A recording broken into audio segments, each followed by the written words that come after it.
ሰላም ሰላም፣ ጤና ይስጥልኝ ውድ ህንድሻት ቤተሰቦች እንደምን አላችሁ? ደህና ናችሁ ወይ? እኔ በጣም ደህና ነኝ፣ እግዚአብሔር ይመስገን። ደህና ናችሁ? ሁሉ ሰላም ነው? እኔ ደህና ነኝ ያለው። በጣም ከረዥም ጊዜ በኋላ ነው ዛሬ ወደ እናንተ የመጣሁት። እንዴት ከረማችሁ? እንዴት ባጃችሁ ነው የሚባል። ያው በጣም ብዙ ጊዜያችን ነው። ክረምት አንድ አመት አልሆነንም? አንድ አመት ሆናል፣ አልፎናል መሰል፣ እንደውም መሰል ከተገናኘና ቪዲዮ ከሰራሁኝ እና ዛሬ ከአንድ አመት ቆይታ በኋላ ብቅ ብያለሁ።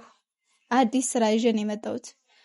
ብዙም አልተመቸኝም ነበረ፣ ለመቅረጽ አልተመቸኝም ነበረ፣ ስራ ለመስራት አልተመቸኝም ነበርና በጣም ጠፋሁኝ። ውድ ቤተሰቦቼ፣ የፈንድሻ ቤተሰቦች እንዴት ናችሁ? በጣም ይናፈቃችሁኝ። እውነት ለመናገር እኔ ስላልቻልኩ ነው እንጂ በጣም ናፍቃችሁኛል። እናንተ ግራ አትፈልጉኝም? እኔ እንደውም በቃ ማስታወቂያ ሰርታችሁ ምናምን ኧረ ሙዬ ትዳ ነው ምናምን ብላችሁ ብዙ ነገር የምታደርጉ ነበር የመሰለኝ። ከዛ እናንተም አልፈለጋችሁኝም። አይ በቃ እንዳይረሱኝ ልምጣ ብዬ መጥቻለሁ። በአዲስ ስራ ነው የመጣሁት። አፋጀችኝ የሚል ተከታታይ አዲስ ድራማ ጀምሬያለሁ። እሱን እንድታዩልኝ ሼር፣ ኮፒ ሊንክ እንድታደርጉ ቆራርጬ እለቅላችኋለሁ።